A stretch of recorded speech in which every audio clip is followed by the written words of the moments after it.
Samantha is a 28-year-old marketing consultant who schedules a therapy session at the insistence of her partner, Alex.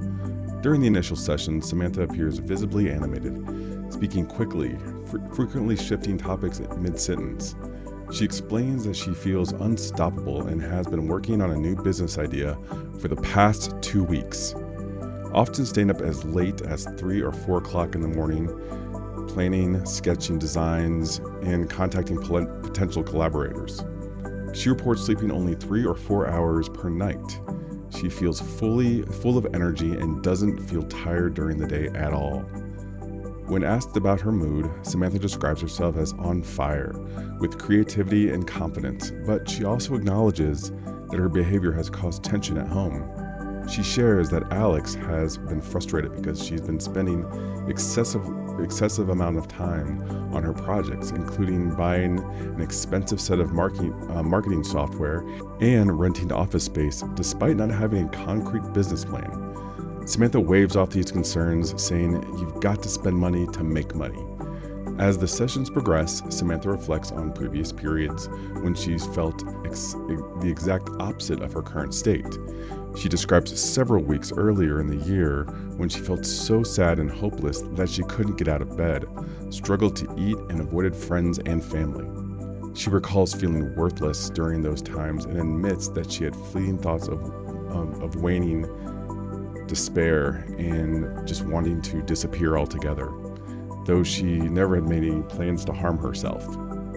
These low periods, Samantha said, seemed to come out of nowhere, leaving her feeling drained and unable to function. Samantha denies experiencing any current suicidal thought, but admits that she feels like she's found the solution to her past struggles. She believes her current mood is a sign that she's finally turning her life around and that her energy is positive and uplifting. However, Samantha becomes defensive when asked whether her behavior might be impacting her overall well-being or relationship. When discussing her background, Samantha mentions that her mother has been diagnosed with depression and anxiety, and her older brother has been hospitalized twice for mental health crises, but hasn't been given any formal diagnosis. Samantha adds that she's never seen a therapist before and has avoided doctors because they always want to put her on pills that she does not need. Welcome to the Licensure Lifeline podcast, the podcast dedicated to helping people toward mental health licensure. I am your host, Matt Lawson, and as you can tell from the opening, we're going to be going over a scenario today. Real quick before we get things started today, I just wanted to follow up on some of the stuff that I talked about last week with people looking for tutoring for the test. I did find some options on the counselingexam.com website. If you go under exam services, they actually have a handful of individuals there that do provide coaching and tutoring around the exams. So hopefully that helps somebody. Also want to say Happy New Year. I believe this is the first podcast of the new year, and I hope that a lot of you made resolutions to get your licensure for this year toward mental health, and I'm hoping to help you do that. So the scenario like the one that I went over at the opening of the show are pretty unique for the NCMHCE. You're not necessarily going to see this on the NCE, but it is very helpful to get in the habit of being able to look at scenarios like this and pick up on what you're going to be seeing when you work with people in your office eventually once you pass the test. With most licensures, there's that preliminary one that kind of allows you to start practicing, and then you have to go back and take a secondary one that allows you to practice independently and take insurance, things like that. So a lot of these scenarios are saved for those secondary tests where people use their experience really to pass the test and show that they are ready for this next level of licensure. Now, I'm not saying if you're only taking the NCE that you shouldn't listen to this episode. It's going to be extremely helpful for you to start thinking in this manner, even for the NCE when they present individuals to you in the multiple choice questions and you need to parcel out the information that you need to actually answer correctly. Okay, so let's take a look at Samantha. When approaching an initial assessment, your first step is to gather relevant information. The exam might ask you to prioritize the areas you would explore with Samantha to narrow down a potential diagnosis and understand her situation. Some key areas to focus on include mood symptoms, the frequency, duration, intensity of the highs and lows that she is expressing. You also want to look at sleep patterns, changes. Is she getting more sleep? Is she getting less sleep? When is this happening? How frequently is it happening? You're also looking to assess energy levels, comparing it across time.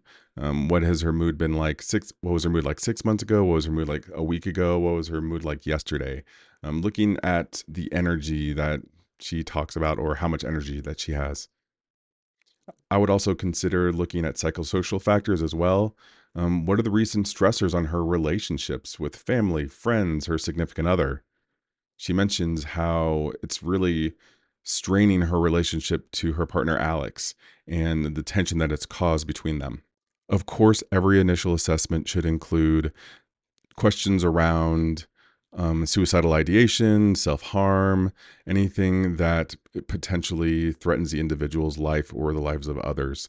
Asking questions around planning or anything like that always needs to be included. You also want to look at behavior patterns. So Samantha's mentioned things about sleep, she's mentioned things about spending. Um, you want to look at how different her behavior has been from other times in her life, and how she talks about this behavior and look for different patterns. Also, what cognitive distortions are coming up for Amanda here as well? She appears to be rationalizing her current behavior and even saying it's like this positive thing in her life, especially coming out of a period of time where things were really low for her. And she expresses how positive things are now, despite it having a pretty negative impact on her life, on her relationship, potentially her bank account, her relationship with friends. Also, she made some notes about family history. It sounds like both her brother and mother ex- dealt with some mental health issues as well, and that genetic component within the family becomes an important piece of potentially what she's got going on now. Okay, so the session ends and you're going back over your notes. You might preliminary diagnose Samantha with maybe bipolar 1 or bipolar 2. However, there's a couple pieces still kind of missing here to be able to make a to confirm diagnosis, right? So with bipolar 1 disorder, according to the DSM-5, it's a distinct period of abnormally elevated, expansive or irritable mood and increased goal-directed activity or energy lasting at least 1 week, or or any duration if hospitalization is required. Symptoms must cause significant impairment in function, and potentially even require hospitalization, and at least three symptoms for if mood is irritable are needed for the following are needed from the following. So an inflated self-esteem or grandiosity, decreased need for sleep, increased talkativeness or pressure to keep talking, flight of ideas or racing thoughts, distractibility, increased in goal-directed activity, or psychomotor agitation. So, you're starting to kind of piece some things together with Samantha. That was bipolar 1. Bipolar 2 is pretty similar, except this happens over a period of at least 2 weeks with at least three symptoms. Four if mood is irritable from the list, um, and the energy is lasting consecutively for like 4 days of elevated energy.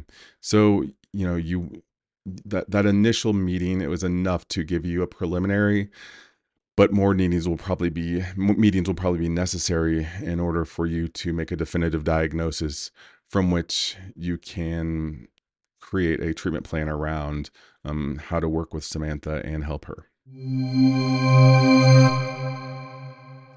Okay, let's go over some questions for this scenario. Question number 1. What is the most appropriate next step to gather information for diagnosis? Is it A, refer Samantha for a medical evaluation to rule out physical causes of her symptoms? B, conduct a structured clinical interview to assess her mood symptoms? C, begin cognitive behavioral therapy to address her symptoms? Or D, recommend Samantha start mood stabilizing medication immediately? The answer to this one is going to be B, conduct a structural clinical interview to assess her mood symptoms. So while all options may be relevant later, the immediate step is to gather comprehensive information about Samantha's symptoms to refine the diagnosis. Structured interviews provide a systematic way to assess mood and behavioral function. Question number 2. Which symptom would best support a diagnosis of bipolar disorder? Would it be A, persistent sadness for at least 2 weeks?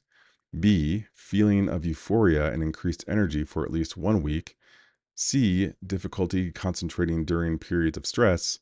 Or D, chronic worry and restlessness? The answer here is going to be B, feelings of euphoria and increased energy for at least 1 week. This symptom aligns with the criteria for manic episode, a hallmark of bipolar disorder. The duration of at least 1 week is essential for the diagnosis unless hospitalization or severe impairment occur. Question number 3. Samantha reveals that she experienced past suicidal ideation during depressive episodes. What should the therapist do first? Should it be A, explore the details of her past suicidal ideation? B, refer Samantha to a psychiatrist for medication? C, develop a safety plan and assess the current risk? Or D, document the disclosure and continue continue with the session. Sorry about that. The answer here is going to be C, develop a safety plan and assess current risk. While exploring her past ideation is important, the priority is to ensure her immediate safety. Creating a safety plan and assessing risk takes precedent when suicide is mentioned, even in historical context. Question number 4. If Samantha's partner requests information about her treatment, what should the therapist do? Should they A, share general information about bipolar disorder? B, inform the partner that no information can be disclosed without Samantha's consent? C, discuss Samantha's progress to involve the partner in treatment? Or D, ask Samantha if she would like her partner included in future sessions? The answer here is going to be B, inform the partner that no information can be disclosed without Samantha's consent. Confidentiality, right? Confidentiality is a cornerstone of ethical practice. Without Samantha's explicit consent, no information can be shared, even with her partner. Last question. Which of the following would be an ethical breach of Samantha's case? A, providing psychoeducation about bipolar disorder. B, referring Samantha to a psychiatrist for medication. D, diagnosing Samantha without exploring her medical history. Or D, encouraging Samantha to involve her partner in therapy. The answer is going to be C, diagnosing Samantha without exploring her medical history. Ethically, a diagnosis must be made based on thorough information, including ruling out medical conditions that could mimic psychiatric symptoms. And that's going to be it for the episode today. Thank you so much for listening. Remember, you can keep up with us on Instagram, where I try to post little tidbits and tips that you can use toward the test. I post flashcards over there. And you can also just keep up with things that I'm doing around Licensure Lifeline. Until next time, keep studying.